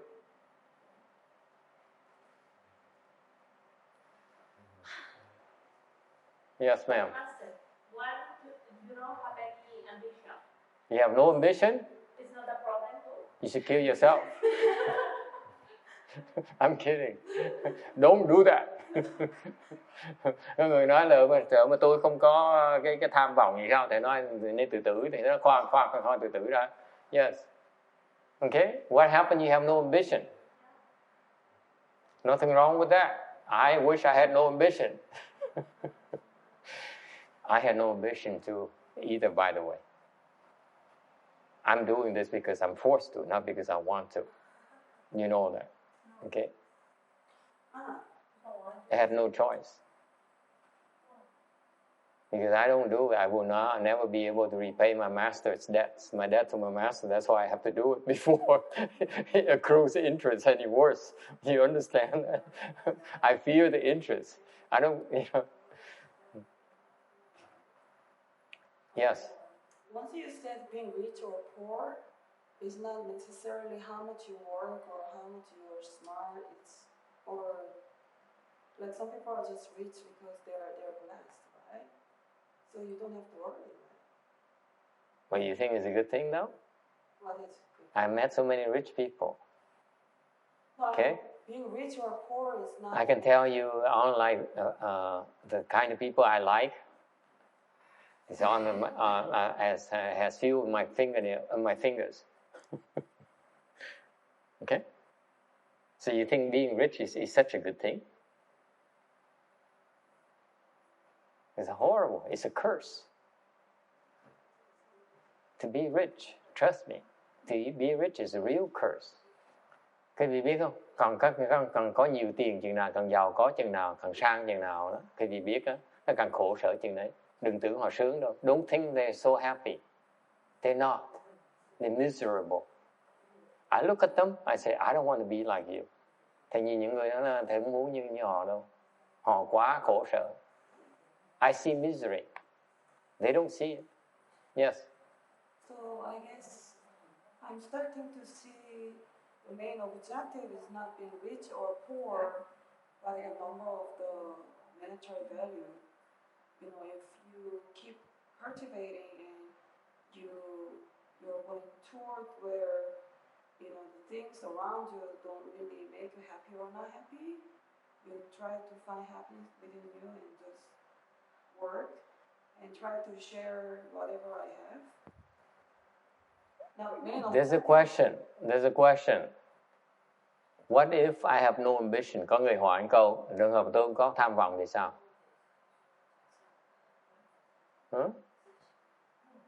It's the same question that you're talking about. Same topic. Có người nói tôi không có tham vọng, nghĩa là sao?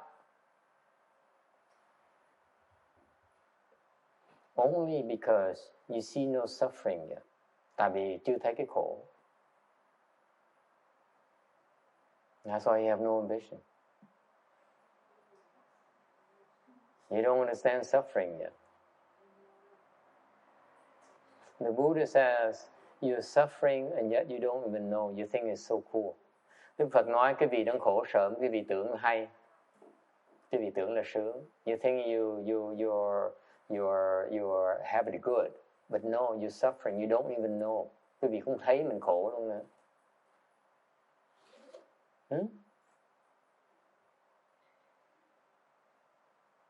Suffering.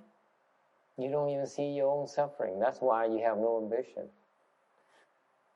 Okay? That's why you're so attached to what you have. Cái vì không thấy cái khổ của mình, thành cái vì chấp trước vào cái mình đang có.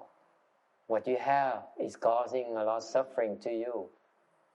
Cái mà cái vị đang có đang tạo cái khổ cho mình mà không thấy được.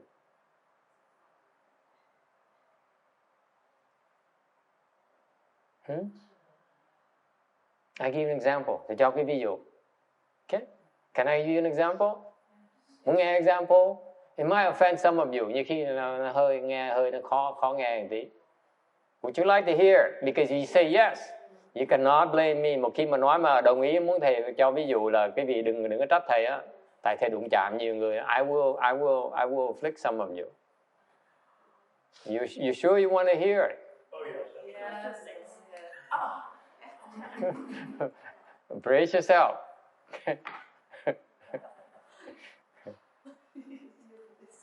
Okay. Okay. I see so much suffering. Thì thấy cái vị khổ như sao? I see so much suffering in you. And I don't even dare bring it up. Thì thấy cái vị khổ mà cái thầy nói không được. Okay. Yeah, she's the only one who's suffering I can talk about. Yeah. Okay? You're so sure that you got it good. That's why you don't see it suffering anymore. Cái vị tưởng, cái mà cái vị có là nó ngon lắm, thành cái vị tưởng là không thấy cái khổ nữa. Okay? You're so afflicted. Cái vị phiền não dễ sợ mà cái vị không dám nói là you don't dare bring it up.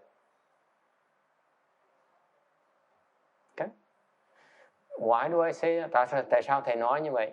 Because my lifestyle, cái cuộc sống của thầy đó, người xuất gia đó, is designed to see my affliction and get rid of my affliction. Cái cuộc sống người xuất gia là nhìn cái phiền não của mình và tìm cách mà diệt cái phiền não của mình. This is what we do for a living. Cái nghề chúng tôi chỉ chừng đó thôi. It's not to go out and build temple. Chúng tôi không phải ra để mà xây chùa. It's not to go out and have a lot of disciples. Không phải ra để mà có rất nhiều đệ tử. It's not to go out and make a lot of money. Không phải ra để làm tiền. Okay? It's about looking at our afflictions and end them. Chúng tôi chỉ nhìn cái phiền não của mình và liễu phiền não của mình. That's our job number one. Việc đầu tiên chúng tôi làm là chừng đó thôi. We build temples. Chúng tôi chỉ xây cái chùa. Okay?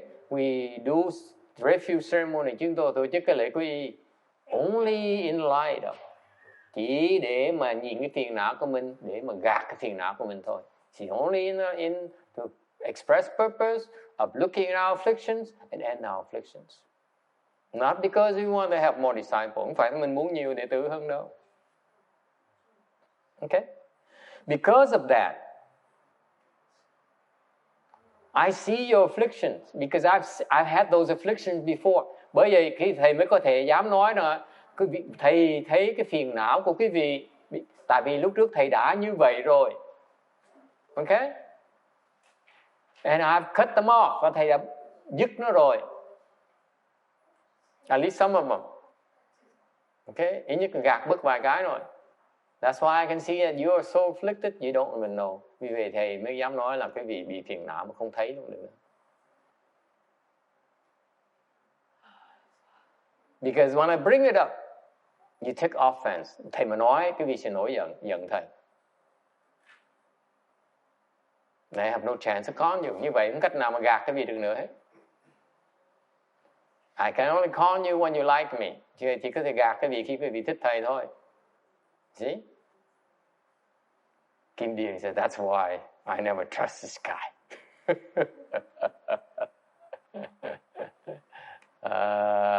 Có ông thầy nào dám nói trắng trợn như vậy không? Muốn gạt người ta phải làm dụ ngọt người ta chứ. If I want to con you, I have to be sweet to you, right? Nice to you. Stroke you.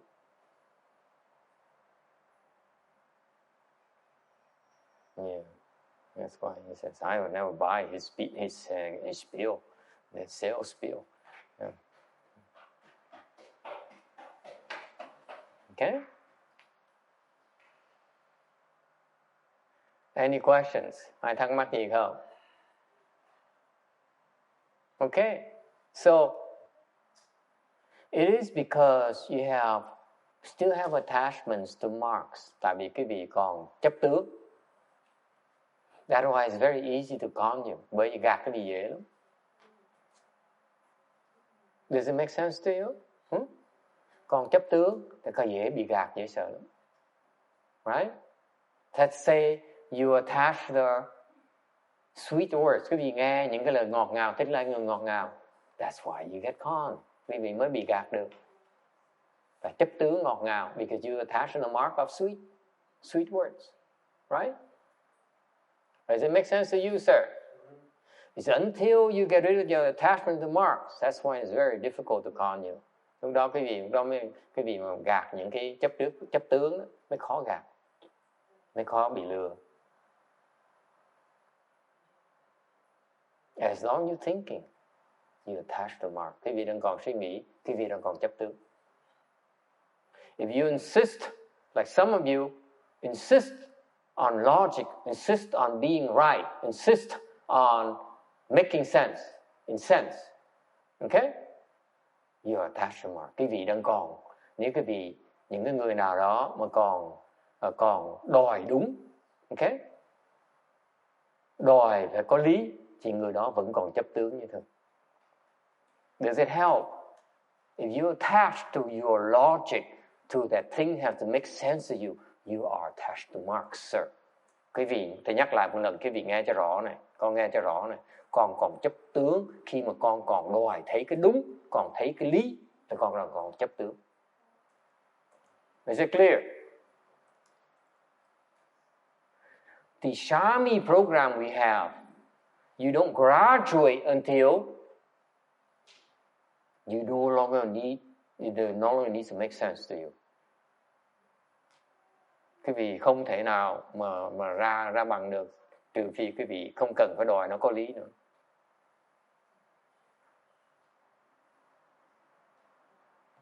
Okay?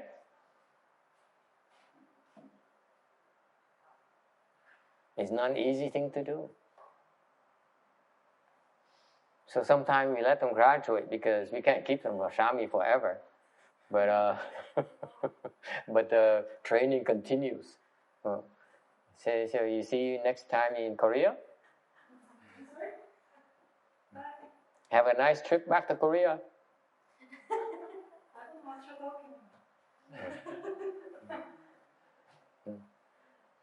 Okay. Như khi phải cho nó ra bằng trước, nhưng đều mình đã trồng cái chủng tử để mà sau nó hiểu được là không cần phải có lý mới thoát được.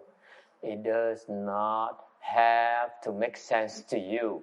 We drill that into your head. Cái chương trình huấn luyện người Shami chừng đó thôi, là đánh vào đầu chừng nào nó hiểu rằng không cần phải có lý nữa. It doesn't need to make sense to you. We can't care less if it has to make sense to you. Okay? It's irrelevant. Không cần có lý. Như vậy mới thoát được cái phiền não. That's how you end your affliction.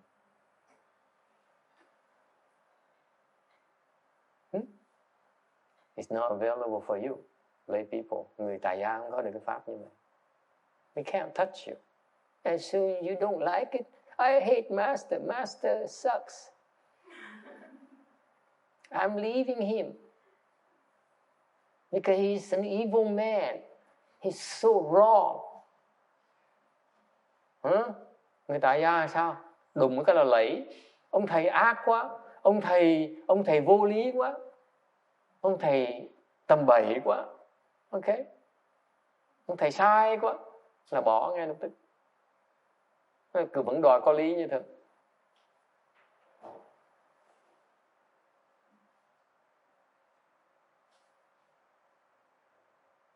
Questions? Ai thắc mắc gì không? Yes?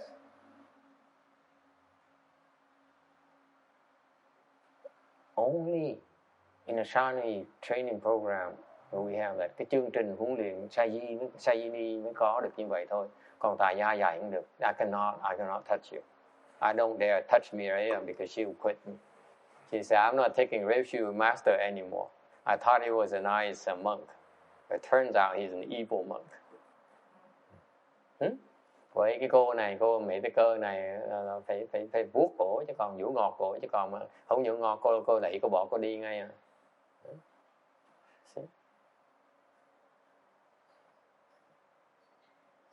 Yes?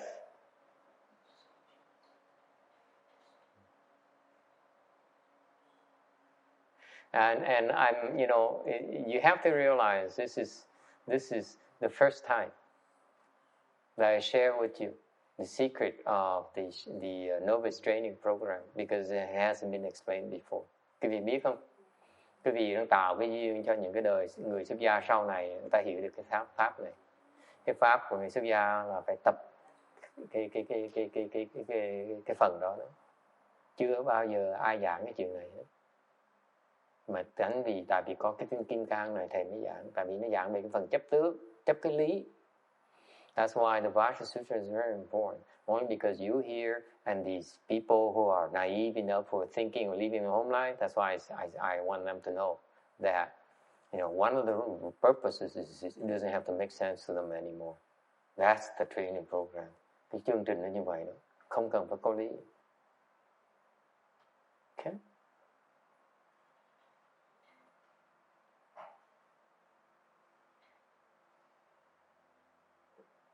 Ai cũng cúi đầu nhìn xuống. Everyone is so pensive. My goodness. Không có sách nào giảng như vậy. It's nowhere in any books. I assure you, I read so many books in so many different languages. Đọc biết bao nhiêu thứ tiếng, không có ai giảng như vậy. But that's why the Buddha created this program, bởi vì Đức Phật mới tạo cái chương trình như vậy, nếu không phải chuyện khơi khơi đâu. Okay? And that's why these people will make progress a lot quicker than you would normally otherwise are able to. Thành vì vậy, cái chương trình nó khiến họ tiến bộ lẹ hơn mà quý vị có thể tiến bộ được. Tại vì họ không có, họ phải tu như vậy. That's how they train. Okay? To let go of the attachment to logic, to making sense, to your stupid minds. Bỏ cái đòi có lý với cái tâm mà mê muội của quý vị đi. If a confused mind, if you're so confused already, why does it matter to me that it has to make sense to you or not? I ask you. You're confused already. It has to make sense to you. Please, think about it. It's not. I'm not saying that it doesn't have to make sense. Let me repeat the words for you. It has to make sense to you. You see the difference? Quý vị nghe rõ ràng, thầy không nói là nó phải vô lý. Thầy chỉ nói là nó không cần phải có lý với quý vị thôi. Chứ không phải thầy nói là tất cả nó đều vô lý cả. Okay? It does not have to make sense to you. That's all. Make sense? See, I told you it doesn't have to make sense to you. Why you do shaking your head? I mean, nodding your head. Thầy mới nói là không cần có lý với quý vị, mà quý vị gật đầu làm cái gì? You should be shaking your head. Still don't get it. Vẫn chưa hiểu như thưa. Bỏ 2 tiếng đồng hồ giảng chừng nó thôi, chấp tướng chừng nó thôi, vẫn chưa hiểu. I spent 2 hours explaining to you your attachment, your logic, and yet you still don't get it. See how difficult it is? Thế khó dễ sợ không? There you go. Very good. It's very hot day as well, so it helps. Okay? Any question? Ai thắc mắc gì không?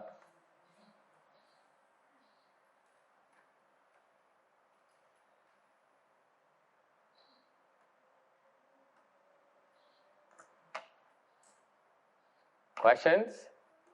If you have no questions, now I have a problem with this.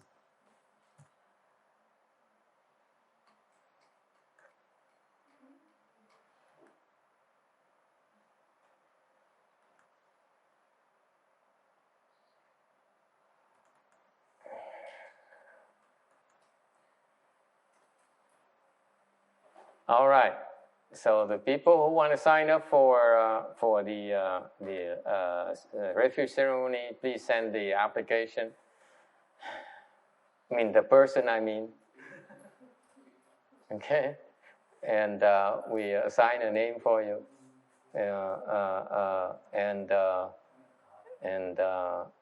If those of you who wish to support the new left home people, you can show up on Friday morning and find out who they're gonna be. Những người mà muốn coi thử là thứ sáu này ai sẽ người xuất gia thì sáng thứ sáu tới sẽ biết. Or you can show up on Sunday and you see hopefully you see a bunch of new bold people. Nếu có thể đợi Chủ nhật tới cũng thấy một vài người nó cộng đồ nó láng. Okay. All right. Let's do a transference. Mời cái vị Hòa Hương Công Đức.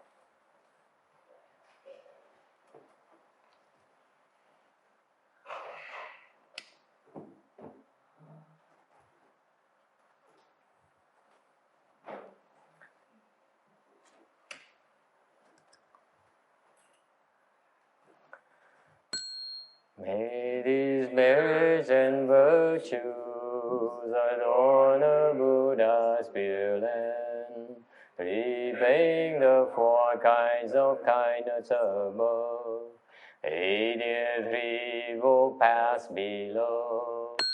May those who see and hear all bring forth a Bodhi mind.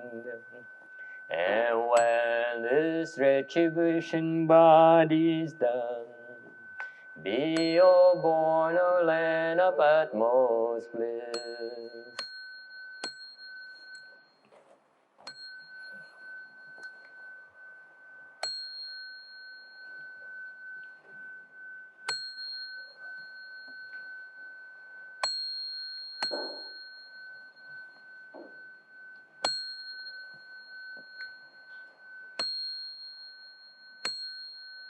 Being lit for Shirley.